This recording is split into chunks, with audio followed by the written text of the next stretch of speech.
सभी को नमस्कार। एक होकर आप सभी का वेलकम है इंग्लिश क्लासेस में। कैसे आप सभी अच्छे होंगे, बढ़िया होंगे और ज़बरदस्त होंगे। ये अपनी पहली क्लास है जिसके अंदर हम ग्रेड 1 इंग्लिश के सिलेबस को और इंग्लिश की क्लासेस को डील करने वाले हैं। जैसा कि आप सभी को पता है कि अपकमिंग जो वैकेंसीज़ है उनके अंदर ग्रेड 1, ग्रेड 2 और रीड की वापस वैकेंसीज आ रही है। रीड का तो चलो ठीक है, थोड़ा कम सिलेबस है, लेकिन अगर मैं बात करूं ग्रेड 2 को लेकर और ग्रेड 1 को लेकर, सिलेबस काफ़ी लेंथी है। भर्ती आने के बाद अच्छी सी प्रिपरेशन करना पॉसिबल नहीं है, इसलिए हम शुरू से ही कुछ नहीं पर बहुत कुछ साथ में लेकर चलेंगे ताकि धीरे धीरे हम अपने टारगेट को अचीव कर लें, अपने टारगेट तक हम पहुंच पाए। क्योंकि आपको पता है कि लिटरेचर का एक बड़ा पोर्शन आ जाता है ग्रेड 2 में और साथ ही साथ आपके ग्रेड 1 में। रीट में ऐसा कुछ नहीं है ना। लिटरेचर जितने दिन में पूरी हो उतने टाइम में रीट का 2 बार सिलेबस कंप्लीट हो जाता है। समझ में आ गई? तो सबसे पहले एक बार जल्दी से सभी बच्चे आ पाए, जल्दी से आ जाएं। अब यहाँ से रेगुलर क्लासेस होगी। आज ये पहली क्लास थी, हालांकि 2 दिन हो गए इस क्लास को होते हुए, क्लास हो नहीं पा रही थी, लेकिन अब हम इसे कंटिन्यू करेंगे। घबराने की कोई बात नहीं है, बढ़िया तरीके से 4 बजे का अपना टाइम रहेगा, शानदार तरीके से, ठीक है। तो सबसे पहले तो जितने भी बच्चे हैं जो तैयारी कर रहे हैं, मेरे पास ग्रुप है, उसमें शायद रीड के बच्चे भी हैं और ग्रेड 2 के भी है, ग्रेड 1 के भी है। जो ग्रेड 2 का है, 1 का तो अपने हिसाब से मैनेज कर ले अपनी क्लासेस को, क्योंकि सेपरेट ग्रेड 1 का सिलेबस बनाना पॉसिबल नहीं है। तो एक बार आप सभी जल्दी से आ जाएं, फिर हम कंटिन्यू करेंगे यहाँ से बेटा, ठीक है। तो स्टार्ट करें। देखिए, अब यहाँ पर सबसे पहले मैं आपको बात करूँ, लिटरेचर हम शुरू करेंगे कि ग्रामर हम काफ़ी पढ़ भी चुके हैं बढ़िया तरीके से और इतनी कुछ नीड भी नहीं है। तो सबसे पहले हम आज बात करने वाले हैं आपके विलियम शेक्सपियर को लेकर। ध्यान रखिए इस बात का, ये लिखिए बेटा, विलियम शेक्सपियर को लेकर आज हम बात करने वाले हैं थोड़ी सी। ग्रेड 1 में राइटर से या फिर पोइट से, ऑथर से रिलेटेड कोई भी क्वेश्चन नहीं पूछा जाता, बहुत रेयर, कोई चांस नहीं है। लेकिन उसका जो क्रिएशन है, क्रिएशन से रिलेटेड काफ़ी क्वेश्चंस पूछे जाते हैं उसके अंदर, ठीक। तो यहाँ पर सबसे पहले अगर मैं विलियम शेक्सपियर की बात करूँ, अब चूंकि क्वेश्चन पूछा जाए या नहीं पूछा जाए, फिर भी हमें थोड़ा बहुत पढ़ना बहुत ज़रूरी है, बहुत ज़्यादा ज़रूरी है थोड़ा बहुत पढ़ना, क्योंकि बिना उसके एक परफेक्शन नहीं आ पाएगा। तो थोड़ी बहुत नॉलेज हमें इसकी होना ज़रूरी है। सबसे पहले हम इसके बोर्न की बात करते हैं। तो यहाँ से मैं आपको 1564 से लेकर 1616 तक का जो ये पीरियड था, ये टाइम था, ये शेक्सपियर का काल था, शेक्सपियर का समय था, और इसे ही हम शेक्सपियरियन पीरियड भी बोल सकते हैं। क्योंकि लिटरेचर विलियम शेक्सपियर नहीं हो तो लिटरेचर अधूरा माना जाता है, क्योंकि इनका काफ़ी ज़्यादा कंट्रीब्यूशन था इंग्लिश लिटरेचर में लेकर, स्पेशली ड्रामाज में। इन्होंने हालांकि कई सारी पोइम्स भी लिखी है, कई सारी इन्होंने सोनेट्स भी लिखी है, नरेटिव पोइम्स भी इन्होंने लिखी है, काफ़ी ज़्यादा लव बेस भी ये थे, इन्होंने प्यार के ऊपर भी बहुत कुछ लिखा है। तो कई सारी चीज़ें हैं जिनके ऊपर इन्होंने लिखने की कोशिश करी है या फिर इन्होंने लिखा है। बात समझ में आ गई यहाँ पर? अब सबसे पहले यहाँ पर आपसे मैं बात करना चाहता हूँ किस बात को लेकर, कि इनका जन्म 1564 और इनकी जो डेथ थी वो 1616 में थी। यहाँ पर ये इनका बर्थ और इनका आपका डेथ का टाइम पीरियड था। अब मैं अगर बात करूँ इनके फादर के लिए कि इनके फादर कौन थे, तो याद रखें जॉन शेक्सपियर इनके फादर थे। जॉन शेक्सपियर, लीजिए बेटा, जॉन शेक्सपियर इनके फादर थे। इसमें हम बहुत ज़्यादा नहीं पढ़ेंगे, जैसे कि एक लिटरेचर की क्लास मेरी DSSB में चल रही है, PGT TGT के लिए, वहाँ पर राइटर से रिलेटेड काफ़ी क्वेश्चंस पूछे जाते हैं, इसलिए वहाँ पर बहुत ज़्यादा डीप जाना ज़रूरी है। यहाँ पर हम बहुत ज़्यादा डीप नहीं जाएंगे, ठीक है। इसके बाद अगर हम इनकी मदर की बात करते हैं तो इनकी मदर का नाम बेटा मैरी आर्डन था, ठीक है। तो मेरे ख्याल से ये बात आपके अच्छे समझ में आ गई होगी बढ़िया तरीके से और बेहतर तरीके से। शाबाश, बहुत बढ़िया बात है, ठीक है। क्लियर हो गई यहाँ तक की बात, ठीक। अब आगे अगर हम चलें तो आगे सबसे पहले मैं आपसे बात करूँगा, जैसे इनकी वाइफ की अगर मैं बात करूँ तो वाइफ को लेकर आपको एक चीज़ ध्यान रखना है बेटा, एना हाथवे, ये इनकी वाइफ का नाम था। अब सबसे पहले यहाँ पर देखेंगे कि इनकी जो शादी हुई थी, देखना, एने हाथवे नाम की एक लड़की थी, इस लड़की से विलियम शेक्सपियर की शादी होती है। दूसरी बात, शादी कब, क्या, क्यों, कैसे, तो आपको अगर थोड़ा बहुत डिटेल इसका पता है तो बिल्कुल आप वो डिटेल मुझे बताएं बढ़िया तरीके से, कोई टेंशन वाली बात नहीं है, शानदार तरीके से, बहुत बढ़िया बात है, शाबाश। तो यहाँ पर देखो, देखना यहाँ से इनकी जो मैरिज हुई थी, ध्यान दो यहाँ पर इनकी जो मैरिज हुई थी, और ये जो मैरिज थी वो 1582 में थी, 1582 में इनकी मैरिज थी। और यहाँ पर मैं बात करूँ 8 इयर्स ओल्डर, अब यहाँ पर मैं एक बात ध्यान से बता देता हूँ आपको, जो एने हैथवे थी वो Anne Hathaway 8 years older, 8 years older यानी कि 8 साल बड़ी थी विलियम शेक्सपियर से जब इनकी शादी हुई थी। और जब शादी हुई थी he got married 18, he got, यहाँ पर देखना, ही गॉट मैरिड है ना, he got married 18 years old, जब बेटा यहाँ पर 18 ईयर्स ओल्ड मतलब इनकी शादी जब हुई थी विलियम शेक्सपियर की, तब इनकी एज 18 साल मात्र थी। यहाँ पर 18 ईयर्स ओल्ड लिखा हुआ है, इस बात को ध्यान दे। और 18 साल, अगर 8 साल बड़ी थी एने हैथवे इनसे, तो इसका मतलब शादी के समय एने हैथवे की जो एज थी वो 26 ईयर्स हो गई, क्योंकि 8 साल बड़ी थी, ये खुद 18 साल के थे, तो वो 8 साल इनसे बड़ी है तो 26 ईयर्स हो गई। ठीक है, अब देखो विलियम शेक्सपियर की अगर मैं बात करूं तो सबसे पहले यहाँ पर एक एक चीज़ को बड़े ध्यान से देखना। विलियम शेक्सपियर की अगर मैं आपसे बात करूं तो सबसे पहले जब इनकी शादी हुई थी उनके 6 महीने 7 महीने बाद ही, 6 मंथ्स लेटर, 6 महीने बाद इनकी एक बेटी का जन्म होता है। तो सबसे पहले तो कि 6 महीने ही कैसे, है ना, 6 महीने बाद ही कैसे बच्चा हो गया भाई, तो भाई पहले से ही प्रेग्नेंट थी, ठीक है, एने हाथवे, इसलिए 6 महीने जस्ट बाद इनके एक लड़की का जन्म होता है। बिल्कुल सही बात है, आपको मैं बता देता हूँ, इनके बच्चों की बात भी हम कर लेते हैं, ऐसा कुछ नहीं है, बढ़िया और बेहतर तरीके से हम बात कर लेते हैं। आ जाइए, सबसे पहले इनके चिल्ड्रन की अगर मैं बात करूँ, ध्यान दो इधर, इनकी अगर मैं चिल्ड्रन की बात करता हूँ तो सबसे पहले अपने पास नाम आता है बेटा सुनैना, आप कैसे भी कर सकते हैं यहाँ पर सुनैना, ठीक है। इसके बाद इनके ट्विंस होते हैं, क्या होते हैं, इनके ट्विंस होते हैं, और ट्विंस के नाम काफ़ी बढ़िया है, हेमनेट इनका नाम था, और एक का साथ ही साथ क्या था बेटा, जुडिथ नाम था। यहाँ पर एक चीज़ आपको देखनी पड़ेगी, वो कौन सी थी, ये इनकी एल्डर डॉटर थी, पुत्री थी, ये लड़की थी, ये इनका बॉय एक लड़का हुआ था, और यहाँ पर ये एक गर्ल एक लड़की फिर हुई थी। तो 2 लड़कियाँ विलियम शेक्सपियर के थी और हेमनेट एक लड़का था। 11 ईयर्स ओल्ड, यहाँ पर ध्यान दे, 11 ईयर्स ओल्ड क्या हो जाती है, डाइड यानी इनका बेटा 11 साल का, 11 साल की उम्र में इनके बेटे की डेथ हो जाती है। बात समझ में आ गई, और इनके ये 2 बच्चे हैं, यहाँ पर एक ही ये बात समझनी है। इसके बाद बच्चे अगर मैं इनकी एजुकेशन की बात करूं तो ये काफ़ी ज़्यादा पढ़े लिखे नहीं थे, इसीलिए इन्हों को कई सारे बहुत सारे लोगों ने इसे क्रिटिसाइज़ भी किया है विलियम शेक्सपियर सर को, कि कुछ भी नहीं आता था इनका, कुछ नहीं था, पढ़े लिखे नहीं थे, फिर भी इनका नाम बहुत ज़्यादा हो गया, क्योंकि ये हमेशा पैशन के ऊपर लिखा करते थे, जो प्रेजेंट पे लिखा करते थे, जो प्रचलन में है उसके ऊपर लिखा करते, कि दुनिया की वास्तविकता के बारे में लिखा करते, कि रियलिटी के बारे में लिखा करते थे, इसीलिए लोगों को अच्छा आता था, इनको पढ़ना अच्छा लगता था। आप ये बात से, लोकल ग्रामर स्कूल थी जहाँ से इन्होंने लोकल ग्रामर स्कूल से इन्होंने स्टडी करी, है ना, स्कूल से इन्होंने क्या करी बेटा, स्टडी करी। काफ़ी ज़्यादा नहीं थे, कुछ लोगों ने तो कहा मैट्रिक पास थे, कुछ ने कहा कि ये चुरा के इन्होंने कुछ ना कुछ लिखा है, ऐसी कई सारी चीज़ें थी इनके बीच में। अब जब विलियम शेक्सपियर थे तो ऐसा तो नहीं था कि लिटरेचर की शुरुआत ही विलियम शेक्सपियर ने करी थी, ऐसा नहीं था, काफ़ी सारे लोग थे उस टाइम के फेमस, तो वो लोग बहुत ज़्यादा, वो लोग उस टाइम के, क्लास लाइव नहीं है क्या, क्लास लाइव ही तो है भाई, ऐसे कैसे ललिता शर्मा जी, क्या ही कर रहे हो आप, हैं, लाइव नहीं है क्या, क्लास है भाई, लाइव ही तो है, ठीक है। तो क्लियर हो गई ये बात, यहाँ से ये हुई। इसके बाद आपको मैं बताना चाहता हूँ कि इनका बॉर्न कहाँ पर हुआ, कैसे क्या है, इसकी भी हम बात कर लेते हैं। तो अगर मैं इनकी बॉर्न की बात करूँ तो बेटा इंग्लैंड में इनका जन्म होता है। आपको जगह मिल सकती है, ध्यान देना यहाँ पर, वारविकशायर, है ना, वारविकशायर नाम की जगह थी, और वहाँ पर एक और इस जगह पर एक था स्टार्टफोर्ट अपॉन, जगह का नाम क्या था, एवॉन, ये एक जगह का नाम था, यहाँ पर इनका जन्म होता है। ये गरीब जरूर थे, लेकिन जब धीरे धीरे इन्होंने लिखा, इनकी पॉपुलैरिटी हुई, लोगों ने पसंद किया इनको, उसके बाद ये काफ़ी ज़्यादा फेमस हो गए। और काफ़ी ज़्यादा फेमस होने के बाद इन्होंने काफ़ी प्रॉपर्टी भी खरीद ली।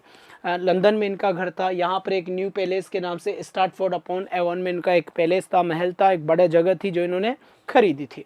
स्वीटी एक बेटा, वो डेथ हो गई 11 एज में बिल्कुल। ललिता शर्मा सेकंड ग्रेड के लिए है क्या? सेकंड ग्रेड के लिए नहीं है, सेकंड ग्रेड की क्लास होती है सुबह 9 बजे। स्वीट 3 बच्चे थे, बिल्कुल सही बात है। एंड सपना, स्वीटी, बहुत बढ़िया बात है। Vishakha Sharma, good evening, very good evening. Manoj Verma, बहुत बढ़िया बात है, शाबाश। तो यहाँ तक की चीज़ें आपके समझ में आ गई होगी बढ़िया तरीके से। कोई भी डाउट है तो यहाँ तक आप मुझसे पूछ सकते हैं बेहतर तरीके से और बढ़िया तरीके से। क्लियर हो गई यहाँ तक की बात? किसी को कोई डाउट है तो बताएं, ठीक है। अब यहाँ पर हम एक चीज़ और देखेंगे कि सर इनका इरा कौन सा था, है ना, इनका इरा कौन सा था। तो ये एलिजाबेथन टाइम के थे, एलिजाबेथन, ठीक है। एलिजाबेथन टाइम से, एलिजाबेथन एज से ये रिलेट करते थे।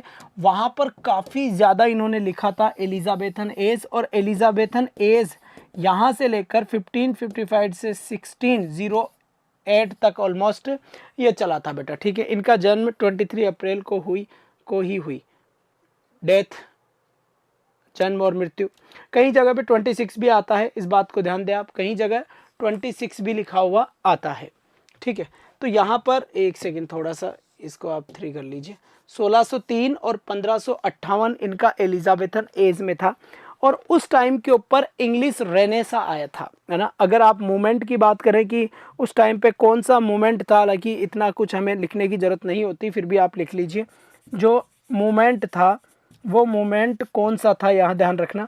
तो बेटा वो मोमेंट कौन सा था, एक बार जो जल्दी से बोल दीजिए। इंग्लिश, इंग्लिश, ध्यान रखना। और इंग्लिश के साथ पुनर्जागरण की बात थी, तो इंग्लिश रेनेसा आया था उस टाइम पे, पुनर्जागरण हुआ था अंग्रेजी का, है ना। अब इनका जो, अब देखो यहाँ से क्या हुआ, एलिजाबेथन एज में तो ये काफ़ी ज़्यादा थे, प्लस जैकोबियन एज में ये पहुँच चुके थे। उसके बाद इन्होंने लगभग इनका कार्यकाल समाप्त हो गया। तो थोड़ा बहुत हमें यहाँ से आना चाहिए, ज़्यादा तो आए या नहीं आए, बस थोड़ी बहुत डिटेल अपने पास होनी चाहिए ग्रेड फर्स्ट के हिसाब से, क्योंकि वहाँ रिलेटेड टू पोइट या ऑथर कम क्वेश्चन पूछे जाते, नहीं पूछे जाते। तो डीएसएसबी ट्रिपल एसपी में मैंने ज़्यादा पढ़ाया था कल की क्लास में, उसका कारण ये था कि वहाँ क्वेश्चन ही वहीं से आते हैं, यहाँ पर वहाँ से क्वेश्चन नहीं आते हैं। तो क्लियर हो गई यहाँ तक की बात। एक बार जल्दी से देख लेते हैं। रेगुलर आज हालांकि अपनी ये क्लास थी, बिल्कुल सही बात है, एक बार मैं चेक कर लेता हूँ क्लास बिल्कुल सही चल रही है या नहीं चल रही है, एक बार आप बता दें। चलो जी, चलो, बहुत बढ़िया बात है, शाबाश बेटा, सही चल रही है, कोई टेंशन वाली बात नहीं है, ठीक है। अब यहाँ पर हम बात करते हैं, यहाँ पर अब हम बात करते हैं कि इन्होंने लिखा क्या है। देखो इन्होंने कई सारे ड्रामा लिखे इन्होंने। सबसे पहले यहाँ पर हम बात करते हैं, ये एक अच्छे प्लेराइट थे। क्या थे?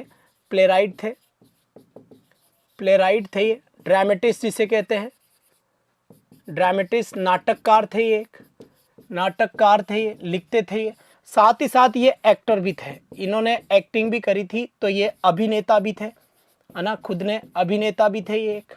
इसके बाद इन्होंने 37 ड्रामाज लिखे हैं, ऐसा है अपने पास डाटा। 37 प्लेज या 37 ड्रामाज इन्होंने लिखे हैं। और साथ ही साथ 145 इन्होंने सोनेट्स लिखी है। क्या लिखी है? सोनेट्स लिखी है। नरेटिव पोइम्स लिखी है इन्होंने, नरेटिव पोइम्स भी इन्होंने लिखी है, नरेटिव पोइम्स भी इन्होंने लिखी है। क्लियर हो गई यहाँ तक की बात? बहुत बढ़िया बात है। एक्ट भी इन्होंने किया था। 5 एक्ट ड्रामाज ये ज़्यादा लिखे, 5 एक्ट ड्रामा शुरुआती तौर पर। उन्हीं 37 ड्रामाज में से यहाँ पर अगर मैं बात करूँ आपके, तो यहाँ पर देखना फर्स्ट फोलियो, ध्यान देना यहाँ पर, फर्स्ट फोलियो के अंदर इनके 36 ड्रामास थे। और सेकंड फोलियो जब इनका आया उसके अंदर 36 प्लस 1, टोटल कितने ड्रामास हो गए? 37 ड्रामास हो गए इनके, जो आया अपने यहाँ पर बढ़िया तरीके से। रेनेसा एक्टर भी थे, बिल्कुल सही बात है। और भी आप लोग फटाफट कमेंट कीजिए ताकि मेरे पास अच्छे से कमेंट आ सके बढ़िया तरीके से, मैं हर एक चीज़ को पहचान सकूं, सोच सकूं, समझ सकूं।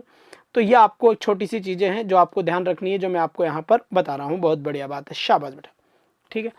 अब देखिए, सबसे पहले हम विलियम शेक्सपियर की जीवनी पढ़ते हैं। तो विलियम शेक्सपियर की जीवनी के अंदर सबसे इंपॉर्टेंट जो बात थी वो क्या थी, लॉस्ट ईयर्स। अब देखो आप कहोगे सर ये लॉस्ट ईयर्स क्या है, लॉस्ट ईयर्स क्या है आपको ये बताना है। तो याद रखना है 1585 से 1592, यानी कि टोटल 7 ईयर्स एक ऐसे था, ये 7 साल ऐसे थे जो लॉस्ट ईयर्स के नाम से जाने गए विलियम शेक्सपियर की लाइफ में। ऐसा क्यों? क्योंकि यहाँ का कोई भी हमें कुछ नहीं मिलता कि विलियम शेक्सपियर जब स्टार्टफोर्ड अपॉन एवन से इंग्लैंड लंदन चले गए, है ना, तो वहाँ पर ये कहाँ थे, क्या करते थे, कैसे रहते थे, इसका कोई डाटा नहीं आया। इसीलिए शेक्सपियर के जीवन में 1585 से 1592 तक के 7 सालों को लॉस्ट ईयर्स के नाम से जाना गया, खोए हुए साल के नाम से जाना गया। ये आपको ध्यान रखना है बढ़िया तरीके से और बेहतर तरीके से। बात समझ में आ गई यहाँ तक की? बहुत बढ़िया बात है, शाबाश बेटा, बहुत बढ़िया। 1 to 6 सोनेट को, जी बिल्कुल, अरे रुक जाइए बेटा, रुक जाइए, शांति रखिए स्वीट भाई, थोड़ी सी शांति रखो ना। जी हाँ, ये सारी की सारी चीज़ें डी ट्रिपल एस भी मैंने करवा दी है, वहाँ पर हमें ज़्यादा पढ़ना है। ग्रेड 1 पढ़ना है तो हमें इनके क्रिएशन पे फोकस करना है। टीजीटी पीजीटी पढ़ना है तो वहाँ पर हमें उस पर फोकस करना है, ठीक है। अब यहाँ से देखिए, सबसे पहले मैं आपसे अपने सिलेबस में यहाँ पर इनकी डिटेल के अकॉर्डिंग अपने सिलेबस में नरेटिव पोइम्स की अगर हल्की सी आपको मैं बात बताना चाहूँ तो याद रखें, नरेटिव पोइम्स में आपको देखिए सबसे बेहतरीन जो पोइम आती है अपने पास वो आती है बेटा वीनस एंड एडोनिस। क्या आती है बेटा? वीनस एंड एडोनिस आती है। और साथ ही साथ आपका एक और आता है यहाँ पर द रेप। क्या आता है बेटा? द रेप ऑफ ल्यू। बिल्कुल, बहुत बढ़िया बात है, ल्यूक्रेसी। ये आपका 1593 का काम है और ये 1594 का काम है। बात समझ में आ गई यहाँ पर? तो यहाँ पर देखिए जो नरेटिव पोइम्स का मतलब क्या, अब इसमें कितने स्टेंजा थे, कितने लाइन के स्टेंजा थे, है ना, तो वो एक अलग चीज़ हो जाती, काफ़ी लेंथी काम हो गया वहाँ पर, तो उसकी भी हम बात करेंगे। लेकिन फिलहाल आप चलिए, ग्रेड 1 के अंदर मैं ज़्यादा बात नहीं करने वाला, वो बात मैं जहाँ करूँगा जहाँ ज़रूरत है ना। वेनस एंड एडोनिस और द रेप ऑफ ल्यूक्री, बिल्कुल सही है ना। तो यहाँ पर जब मैं देखूंगा कि ये नरेटिव पोएम्स थी, ये 1593 की थी और ये 1594 की थी। यहाँ पर वेनस एडोनिस, ये जो थी ये लड़की थी और ये लड़की इस एडोनिस नाम के लड़के से बड़ी मोहब्बत करती थी, प्यार करती थी, ठीक है। लेकिन ये भाई साहब इसको कोई भावताव नहीं दे रहे थे, ऐसा इसकी स्टोरी में है। इसका मोरल मैं आपको बता देता हूँ। उसके बाद क्या होता है कि ये इसको अपनी तरफ अट्रैक्ट करने की कोशिश करती है, अट्रैक्ट नहीं होती है ना, प्यार की बातें करती है लेकिन नहीं होती है। ये हंटिंग पे ध्यान देता है। किस पे ध्यान देता है? ये हंटिंग पे ध्यान दे देता है, हंटिंग पे ध्यान दे देता है, इस पे कोई ध्यान नहीं देता। तो ये इसके प्यार को ठुकरा देता है और लास्ट में ऐसा माना जाता है कि एक बियर का हंट करते हुए, शिकार करते हुए एडोनिस मारा जाता है।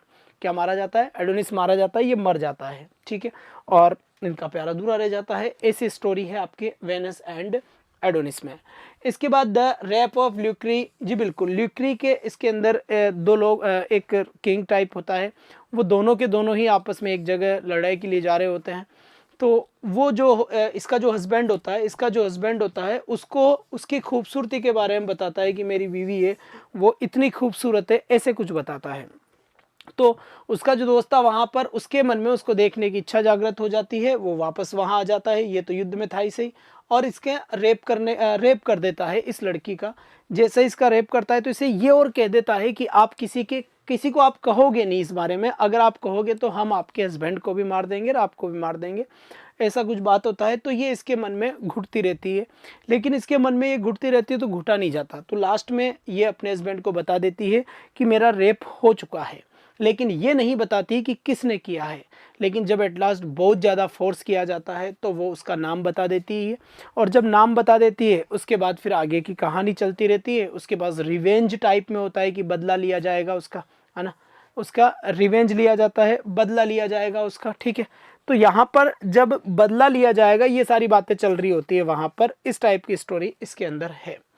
अब आप मुझे फटाफट ये बताओ कि अपने ग्रेड फर्स्ट के अंदर विलियम शेक्सपियर की कौन कौन सी क्रिएशन है जो अपने हैं।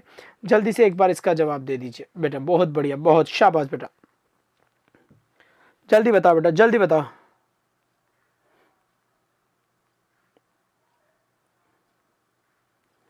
बहुत बढ़िया,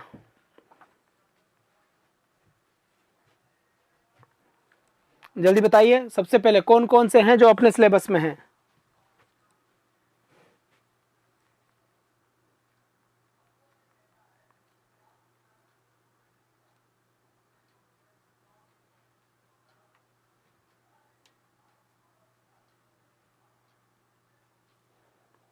जल्दी बताए बेटा, यहाँ से एज सुन एज पॉसिबल बताइए। शाबाश, बहुत बढ़िया। किसी का जवाब आ रहा है? नहीं, तो कोई बात नहीं है। अब यहाँ पर देखिए, ये तो 37 ड्रामास की बात हो गई इनकी। इसके बाद 154 इसकी सोनेट्स थी। क्या थी? 154 इसकी सोनेट्स थी जो इन्होंने लिखी थी। ध्यान दे कि 1 to 126 सोनेट्स यंग मैन को एड्रेस करी थी इन्होंने, यंग मैन को एड्रेस करी थी। और उसके बाद ऑलमोस्ट जो 28 थी वो डार्क लेडी को इन्होंने एड्रेस करी थी, जो इन्होंने सोनेट्स लिखी थी। तो 1 से 126 जो सोनेट लिखी थी वो 126 के अंदर उन्होंने यंग मैन को एड्रेस किया था। और साथ ही साथ अगर मैं बात करूं यहाँ से, ये 28 जो सोनेट डार्क लेडी को एड्रेस करी गई थी। सर आप फंस गए? हाँ जी बिल्कुल, सुमन गौर जी, अभी फर्स्ट टाइम ही स्टार्ट करूँ फर्स्ट ग्रेड, मुझे नहीं। कोई बात नहीं बेटा, कोई नहीं, कोई बात नहीं, सब धीरे धीरे पता लग जाएगा। शाबाश, कोई बात नहीं है, चिंता ना करें आप, सबका सब पता लग जाएगा। अब अपने को क्या पढ़ना है, ध्यान से सुनो, ध्यान से सुनो। यहाँ से अगर मैं बात करूं कि अपने को क्या है, तो अपने ग्रेड 1 में इस विलियम शेक्सपियर से अपने पास 2 ड्रामा आते हैं। जैसे पहला आता है एज यू लाइक इट। क्या आता है? As you like it. और एक आता है मैकबेथ। क्या आता है बेटा? मैकबेथ आता है। दोनों की स्टोरी है, एक ट्रेजेडी है, एक थोड़ा ट्रेजेडी और थोड़ा कॉमेडी टाइप है, कॉमेडी है। जब हम देखेंगे तो इनके कैरेक्टर्स कौन कौन से थे क्या नहीं थे, ऐसी चीज़ें हैं। तो अपने ग्रेड 1 में 2 चीज़ें हम पढ़ने वाले हैं, एज यू लाइक इट, और दूसरा हम पढ़ने वाले हैं मैकबेथ। ठीक है, हाँ जी बता दिया है, कोई बात नहीं है। अब आगे मैं आपको इसके बारे में और कुछ बताऊं, चलो आगे। ठीक है बेटा, इसके बाद यहाँ से देखिए, हल्का हल्का सा मैं आप लोगों को यहाँ पर कुछ बताने की कोशिश करूँगा। ध्यान से देख ले आप एक बार कि क्या है और क्या नहीं है। ठीक है, चलो जी बेटा, बहुत बढ़िया बात है, शाबाश। चलिए, तो एज यू लाइक इट जो ड्रामा था, उस देखो समझना, मैकबेथ के अंदर क्या होता है, मैकबेथ के अंदर स्कॉटलैंड और इंग्लैंड 2 जगहों को लिया गया है। एज यू लाइक इट के अंदर 2 भाई होते हैं, एक भाई दूसरे भाई के साथ उसका राज्य हड़प लेता है, उसकी बेटी वहीं पे रह जाती है, फिर लास्ट में वो वापस चला जाता है, राज्य उसको दे जाता है। तो एक बड़ी सारी अच्छा खासा एक ड्रामा होगा जो हम देखेंगे यहाँ पर। ठीक है, और साथ ही साथ मैकबेथ में एक राजा होता है, वो राजा जो होता है मैकबेथ नाम का ही राजा होता है ना। एज यू लाइक इट में ये है। मैकबेथ की अगर मैं बात करूं कि मैकबेथ के अंदर क्या होता है कि मैकबेथ ट्रेजेडी है, मैकबेथ नाम का ही एक राजा होता है जो लास्ट में मर जाता है। अब वो राजा, पहले वो राजा नहीं होता, राजा को मारकर, जिसको इंग्लिश में रेजिसाइड बोला जाता है, राजा की हत्या, राजा को मारकर वो उसके सिंहासन पे बैठ जाता है। कुछ ऐसा होता है जिससे उसको भी मार दिया जाता है, कौन मारता है वो हम पढ़ेंगे, और लास्ट में जाता है। और एज यू लाइक इट, इसमें तो राजा खुद मर जाता है, लास्ट में मैकबेथ को मार देते हैं, तो ये ट्रेजेडी हो गया। जबकि एज यू लाइक इट अलग है, वहां पर 2 भाई होते हैं, एक भाई दूसरे का राज्य हड़प लेता है और लास्ट में वो भाई वो सारा राज्य उसको दे देता है। ठीक है, तो हल्का सा हमने शेक्सपियर को पढ़ने की कोशिश करी है। कल से हम क्या करेंगे, क्योंकि आपके राइटर से रिलेटेड क्वेश्चंस नहीं बनते, इसलिए हमें ज़्यादा वहाँ टाइम स्पेंड नहीं करना है। कल मैं आपको एज यू लाइक इट या फिर मैकबेथ में से एक चीज़ शुरू कर देता हूँ, आप आराम से पढ़िए, बढ़िया से पढ़िए, ध्यान से पढ़िए। तो कल हम स्टार्ट करते हैं इनका एक ड्रामा की समरी, इनके कैरेक्टर्स की हम बात करने वाले हैं। तो हल्की सी एक छोटी सी नॉलेज है वो आप ले लें। तो आज के लिए बस इतना ही, that's all for today, thanks for watching, bye bye guys, take care, thank you.